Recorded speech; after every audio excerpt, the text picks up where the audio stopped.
ॐ सदाशिवसमारम्भां शङ्कराचार्यमध्यमाम् अस्मदाचार्यपर्यन्तां वन्दे गुरुपरम्पराम्।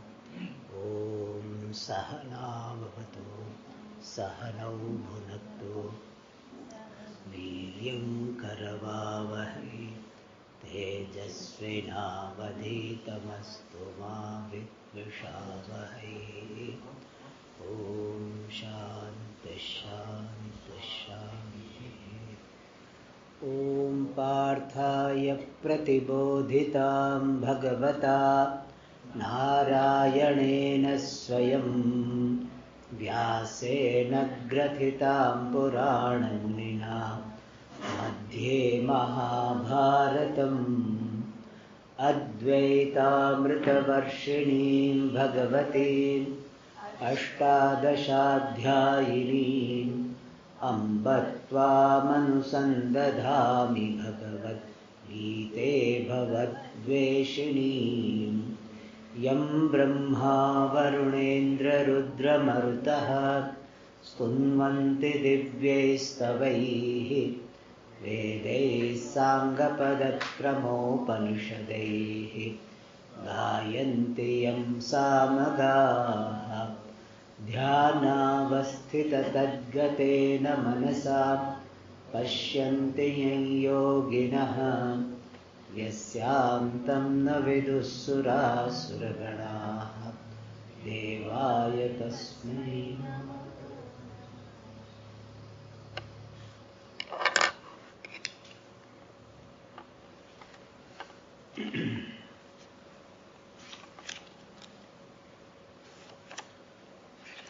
Shloka number 8. 8th chapter, 8th shloka. अथ अष्टमोऽध्यायः। श्रीभगवानुवाच अभ्यासयोगयुक्तेन चेतसा नान्यगामिना परमं पुरुषं दिव्यं याति पार्थानुचिन्तयन्। कविं पुराणमनुशासितारम् अणोरणीयान् समनुस्मरेद्यः सर्वस्य धातारमचिन्त्य रूपम् आदित्यवर्णं तमसः परस्तात् प्रयाणकाले मनसाचलेन भक्त्या युक्तो योगबलेन चैव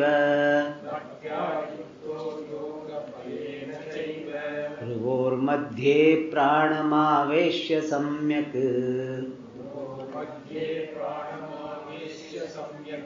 सतं परं पुरुषमुपैति दिव्यम्।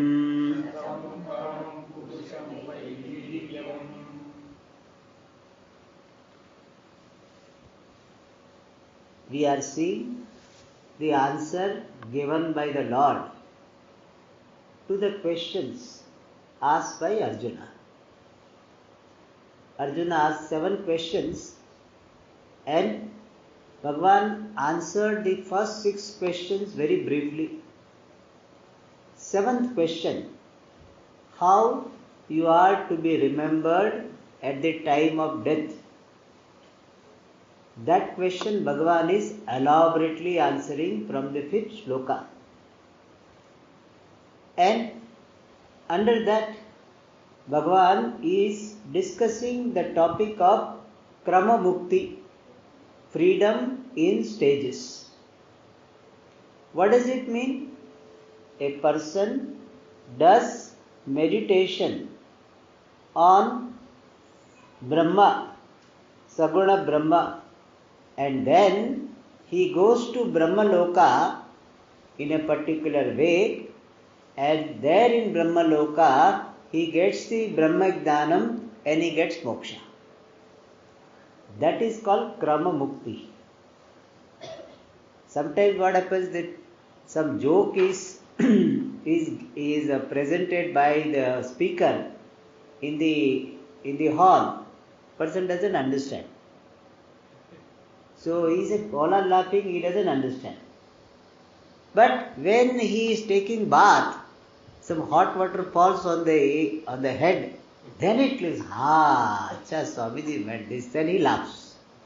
That is called what? Krama Hasyam. So the laughter in stages. In the hall he could not laugh. When he is taking bath or he is eating, then it occurs. So similarly, this person, he could have got moksha here itself. But instead of getting here, he has some value for higher loka, and also vairagyam is not enough, and therefore this person, because of his upasana not getting jnanam here, he goes to Brahmaloka. And there he gets the same knowledge which he would have got here. And then he gets moksha in Brahmaloka, that is called Krama Mukti. Some people may say, Swamiji, that is good. That is very good. So we get both. We get moksha also and we get a trip to Brahmaloka also. It's a good thing, The people always like 2 in 1. Why to have simple ice cream? When we can have chocolate top on it, so why not? We always want masala dosa more than dosa, plain dosa. Everybody likes masala dosa more than plain dosa. So, Swamiji, this is very good. For that, Bhagavan is telling conditions apply. So, like how they write in the advertisement that this car, this average is 15 kilometer per liter. But then the small letter, what they write? Conditions apply. Means the road should be very, very smooth. Then this car will give 15 liter. Otherwise only 10 liter, 10 kilometer. So Bhagavan is telling now what all conditions are required to be fulfilled for getting Krama Mukti. And in the last class we were seeing, this person has to do this upasana meditation throughout his life. And he has to have this sense of identity with the object of meditation. Suppose he is meditating on Ganesha, not as individual devata. Ganesha, which stands for totality.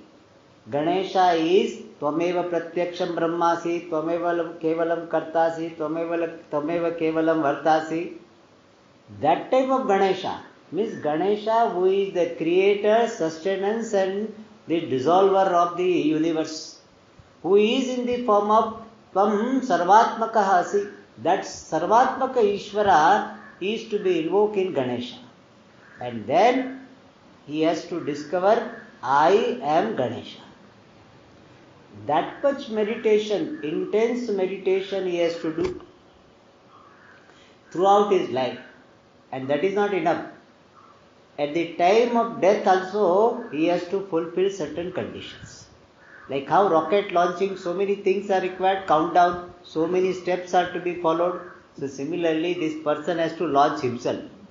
Not rocket launching, he has to launch himself to Brahmaloka. And for that, what are the conditions? Prayana Kale, at the time of death, he has to Dhruvoho Madhye Pranam Aveshya.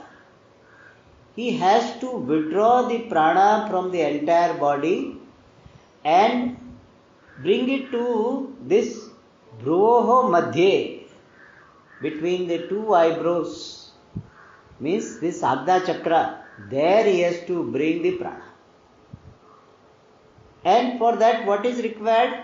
Achalena Manasa, by this unwavering mind.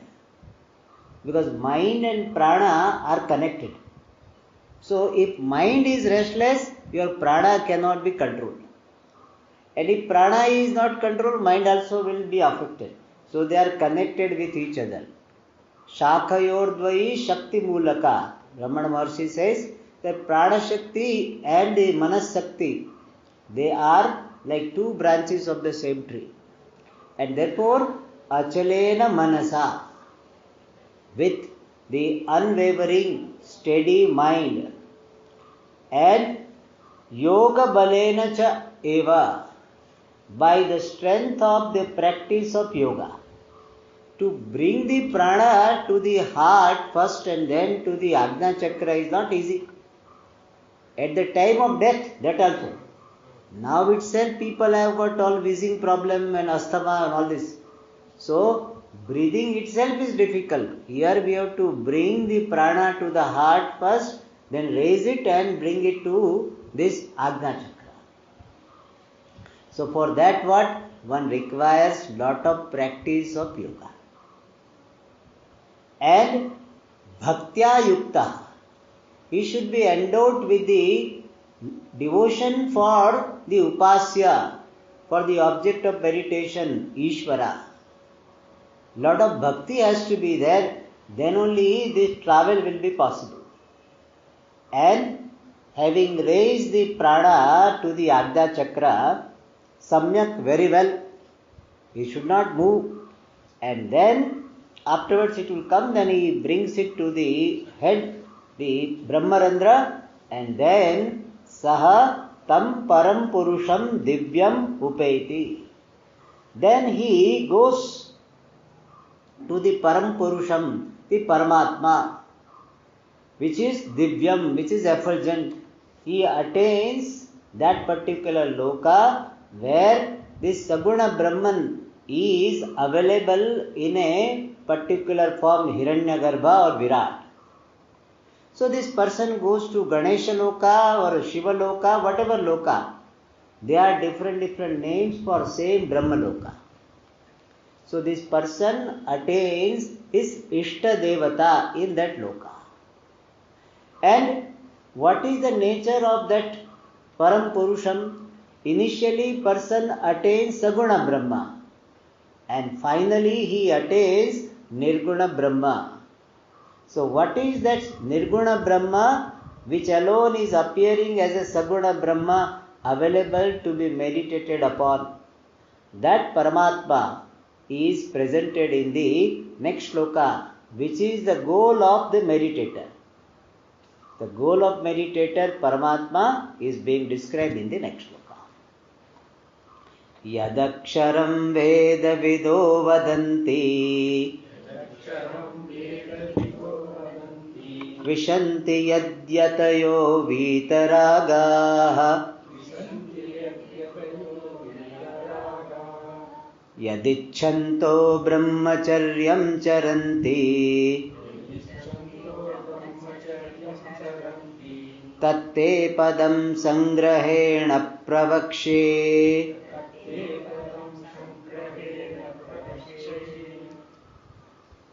So here that Paramatma, which is the goal of Upasaka, is described.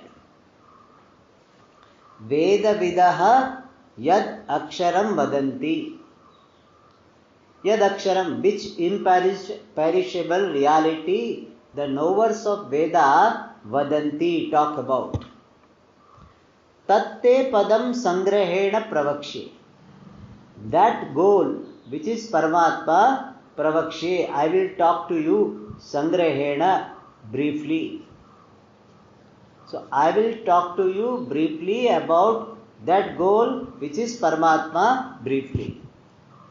And what is that Paramatma? It is the essence of all the Vedas. All the knowers of Veda talk about this Paramatma alone. In Vedas there are thousands of mantras. But all the mantras have got final commitment, final vision in this Paramatma. So essence of all the Vedas is Paramatma, which is denoted by the word Om. So Omkara is also considered to be the essence of Vedas, because this Omkara is denoting, conveying Paramatma in his nirguna, attributeless nature and attributed form. So Omkara conveys Saguna Brahma, Nirguna Brahma. That Omkara, the reality conveyed by the Omkara is the essence of all Vedas. Therefore we say that even if you do not study all the Vedas, at least you study Vedanta Upanishad. Vedanta, which is called otherwise called Upanishad. And if in one Upanishad you study well and you understand the reality which is called Paramatma, which is not separate from myself, then you have understood the essence of Vedas. Otherwise, generally we start the spiritual pursuit at very later age. 50, 60, 65, when we are retired, then only we start. And afterwards, to study all the Vedas may be very difficult. Therefore, Saram of every Veda, all the Vedas is what? This Paramatma.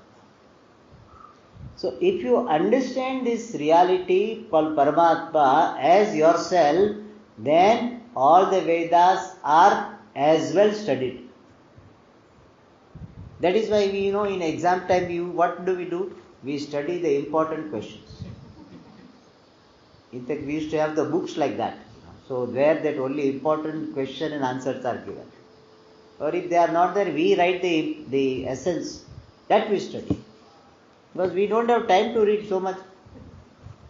So here, essence of all the Vedas is Paramatma. And Vishanti yad yatayo vitaragaha. All dispassionate people who are yatayaha, who are the seekers, dispassionate seekers, Vishanti, enter, attain.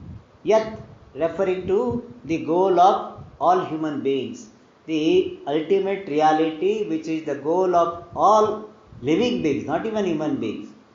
That is the reality which dispassionate people enter into, attain. By this, what is suggested? One requires a vairagyam to dispassion to attain this Paramatma. So, vitaragaha yatayaha vishanti. So, two things in fact suggested.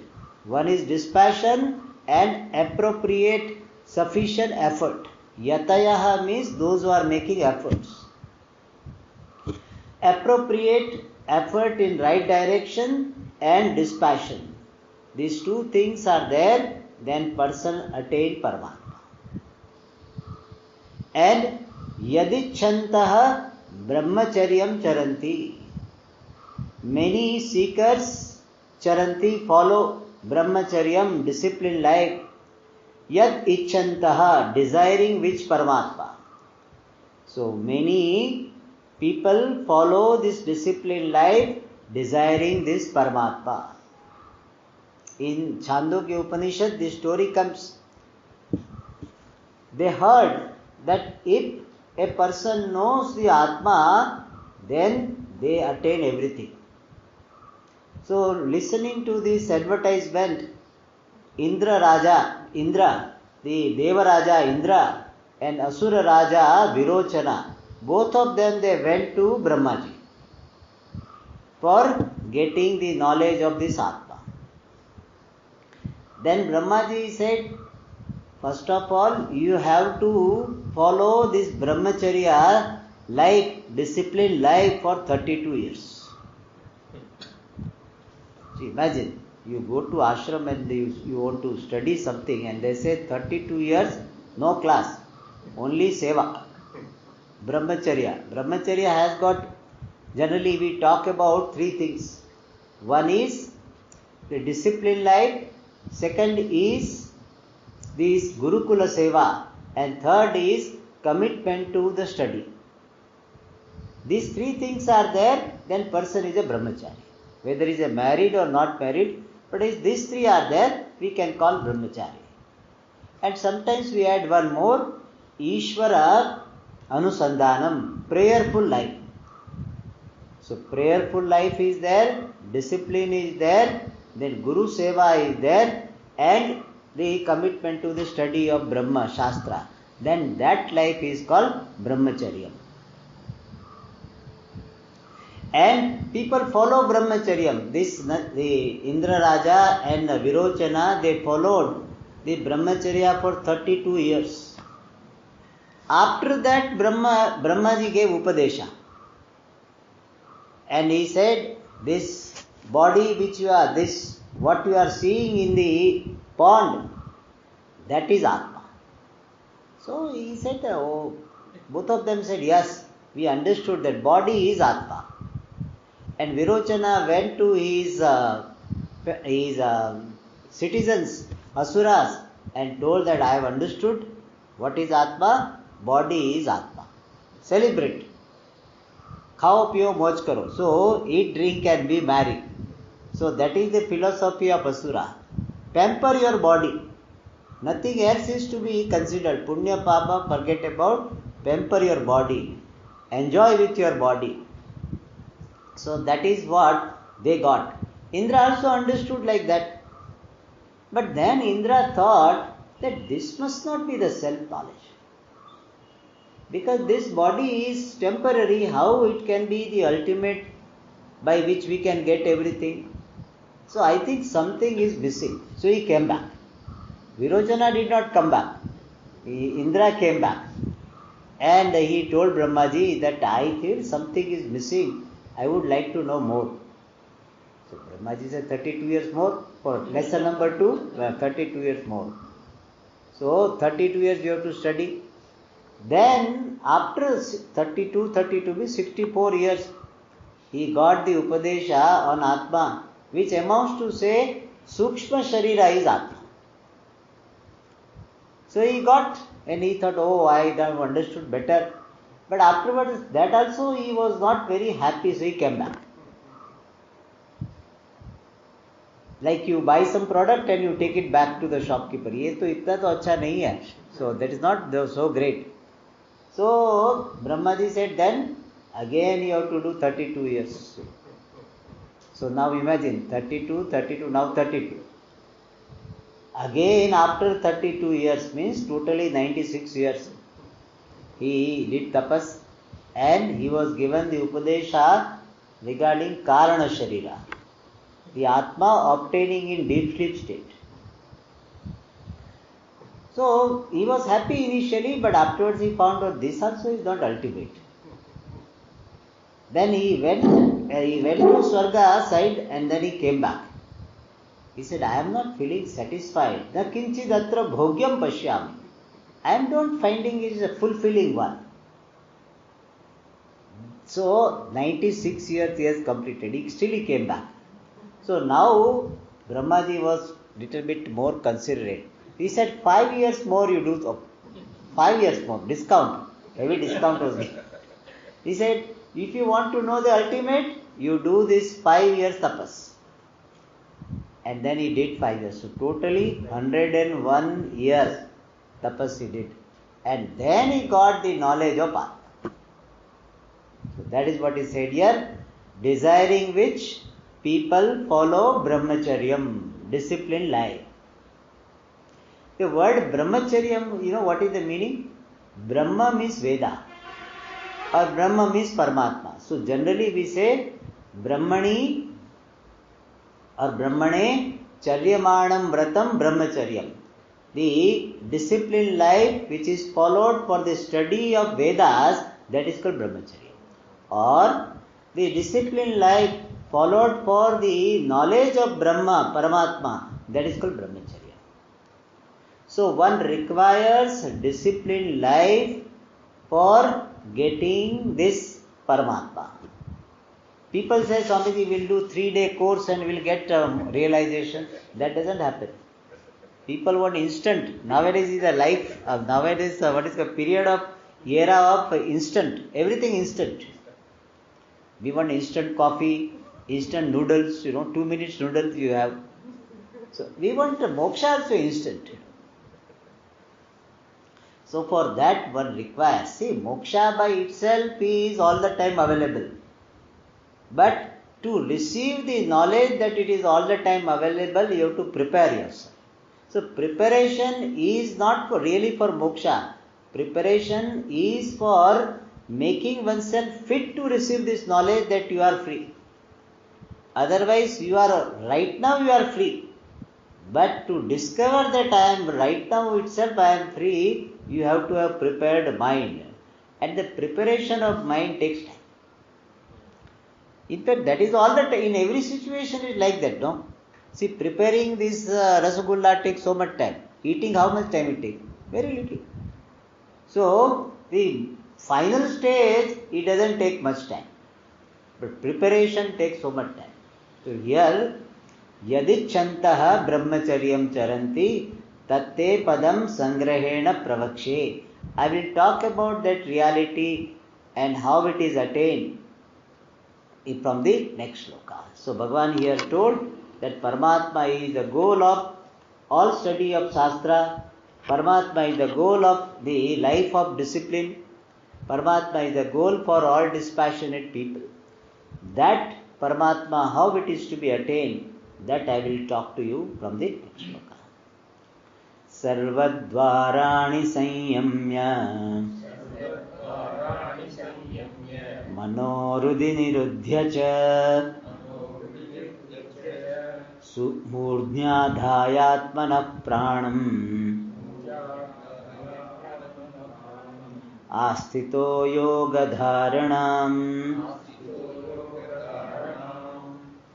So again Bhagavan comes back to the topic of preparation required for the meditator while departing from this body.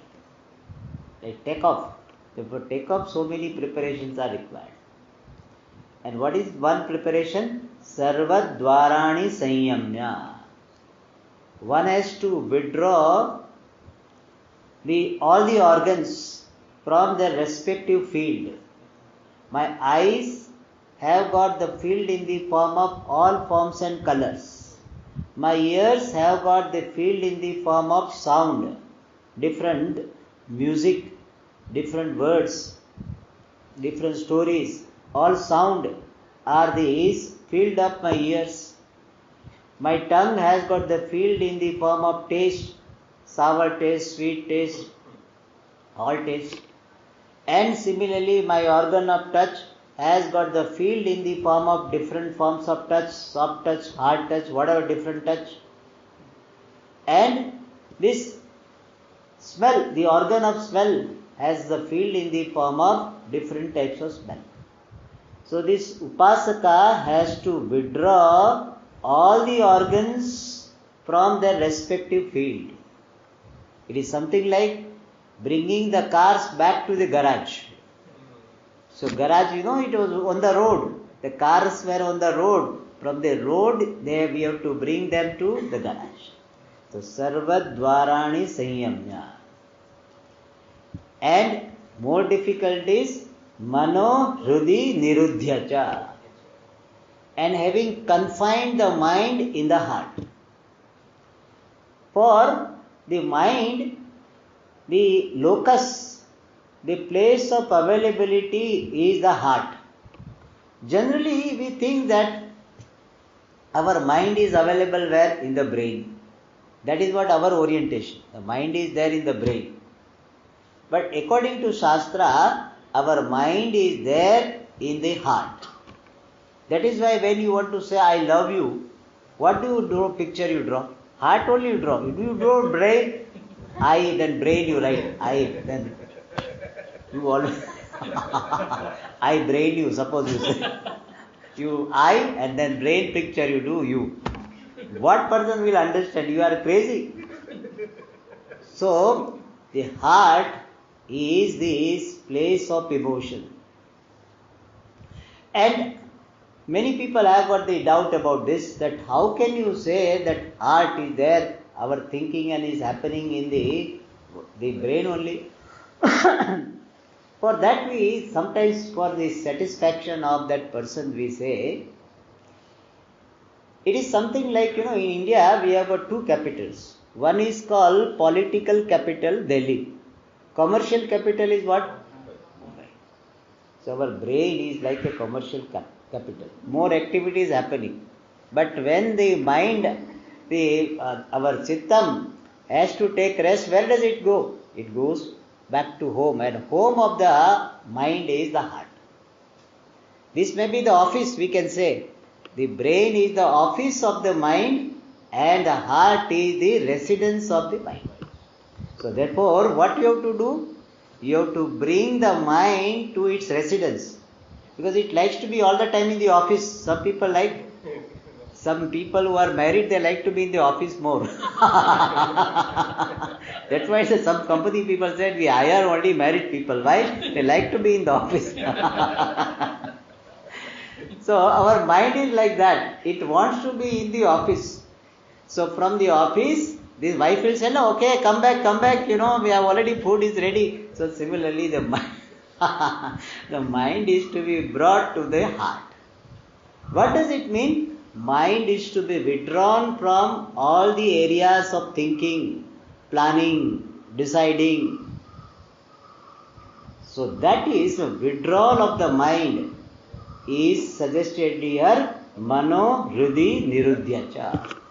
So if you read these conditions, you will find Swamiji, I don't want this Krama Mukti. Fortunately, we are talking about Sadhya Mukti. For this, all these are not required. You get moksha here and now. Your ticket is confirmed here only. Not that at the end it will be confirmed. But if you want Krama Mukti, then all these things are to be followed. Mano hridi nirudhyacha. It is not an ordinary thing. At the time of the death, the mind should be withdrawn from everything else. Not that what will happen to my son, what will happen to my wife or husband, what will happen to my relatives, what will happen to my property, So people are so much, at the end also they are so worried about the property, what will happen. So, I heard this, that one very rich man, he was dying, and all the sons, they came to see this father is dying. Then he wanted to say something. He was doing like this. So people thought that he must be having some property to be declared. Then with great difficulty he said, see, that broomstick is eaten away by this animal. This is how his mind was there at the end. To remember the Lord at the end is not that easy. You cannot say, no, I will do all akramam during the life and finally I will remember Bhagavan. You cannot manipulate like that. So if you have the practice of remembering Bhagavan, therefore it was said bhaktya yukta. If you have a devotion, love for the Lord, you will be able to remember the Lord. Because the principle is, whatever you love the most, your mind is gravitated to that without your effort. See, you don't have to spend time to think about your beloved. If you love your son, daughter or spouse, you don't have to say, okay, let me think about my wife, my husband. You don't have to do it. It comes easily. Whatever you love, you think easily. And therefore, if bhakti is there for Bhagavan, then it will be easy to withdraw the mind from everything else. Mano hridi nirudhyacha. That is why every day we should do practice.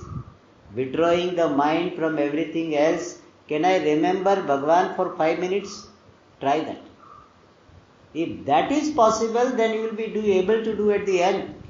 If that is not done, last minute you cannot do it. And therefore, this one more condition given here is mano hridi nirudhyacha. Having brought the mind, confined the mind to the heart, garage, the residence, and murdhya adhaya atmanah pranam.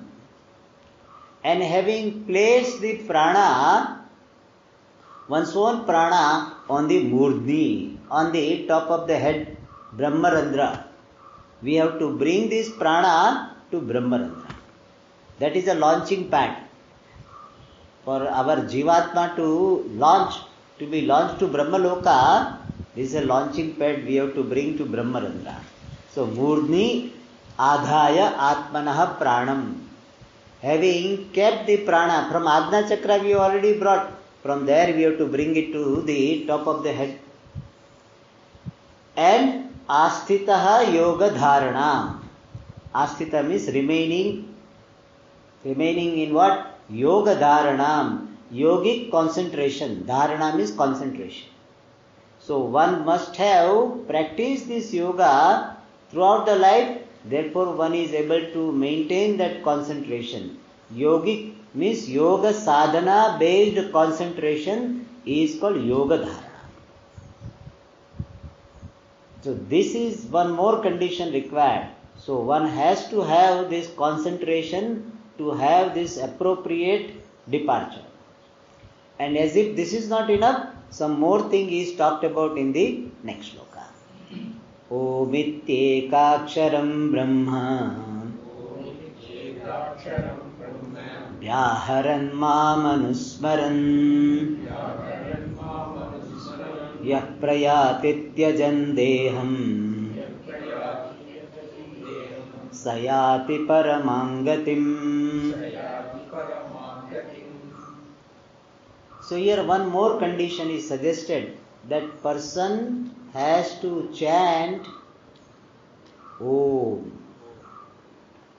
This is one particular form of meditation highlighted. In the context of Upasana,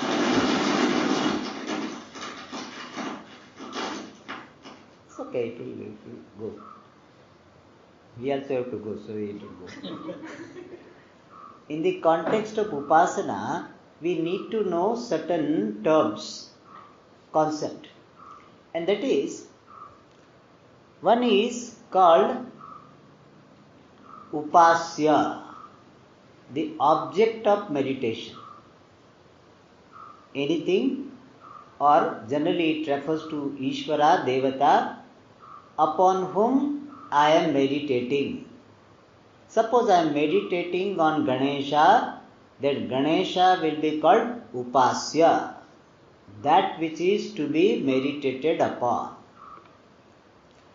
I am called Upasaka, meditator, one who is meditating. And maintaining the flow of thoughts centered on Ganesha, that is called Upasanam. Sajatiya Vritti Pravaha. The flow of similar thoughts centered on Upasya, the object of meditation, that is called Upasana. And one more factor is involved, and that is called Alambanam. Alambanam is support. To meditate on Ishvara, I require some support. And that support is called Alambana. And this support is of two types.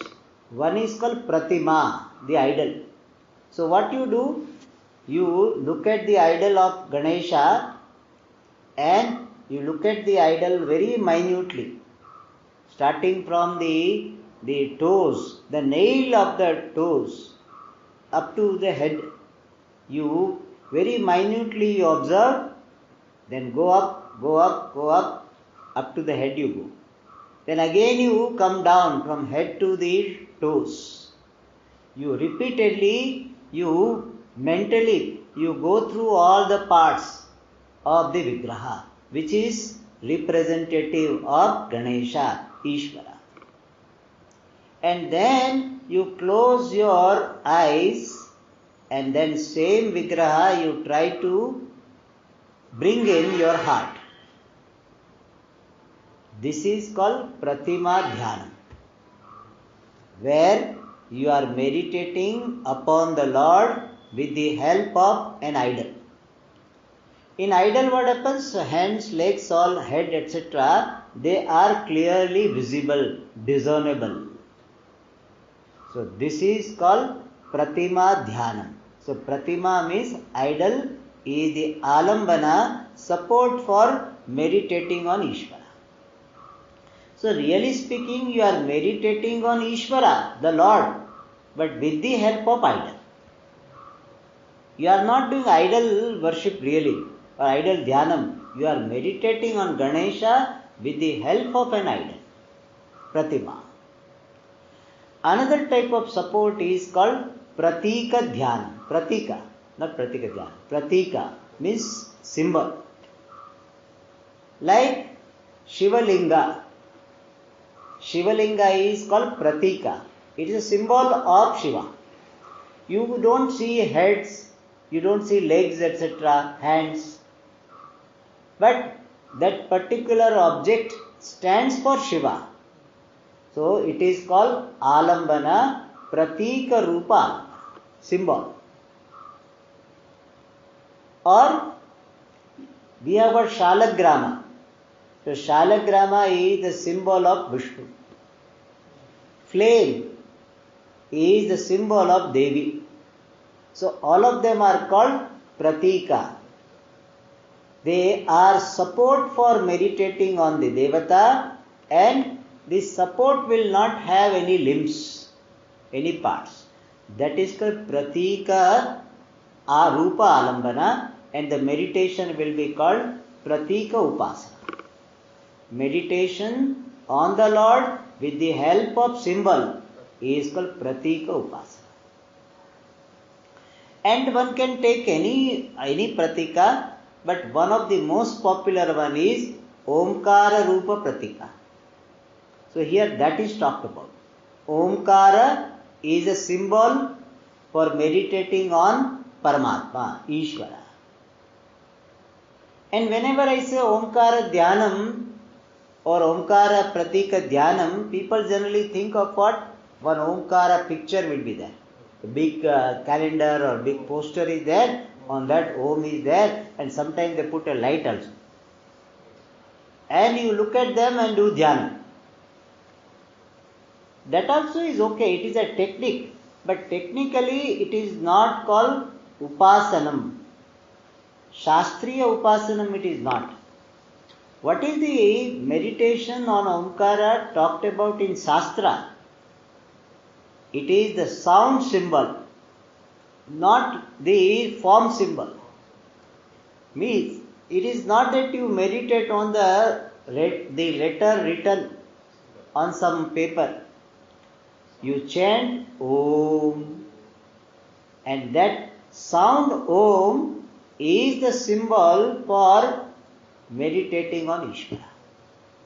It's a Shabda Pratika, natu Rupa Pratika. It is a sound symbol, not form symbol. So you chant Om, and that Om is Alambana, support for remembering Paramatma. This Om is Paramatma. This Om is Paramatma.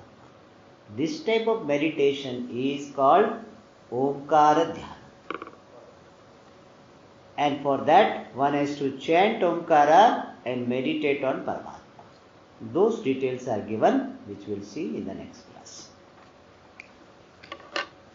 Om Purnamada Purnamidam Purnat Purnamudachyate Purnasya Purnamadaya Purnameva Vashishyate. Om Shanti Shanti Shanti Hari. Next week is 15th February. We will have the Shivratri Puja on that day. So we will not have the class. In fact, during this, I think it must have been over. We will be having 9 to 12 days Akhanda Sankirtanam, Shiva, Om Namah Shivaya chanting. So we will be doing that. So we will have the class on 22nd February.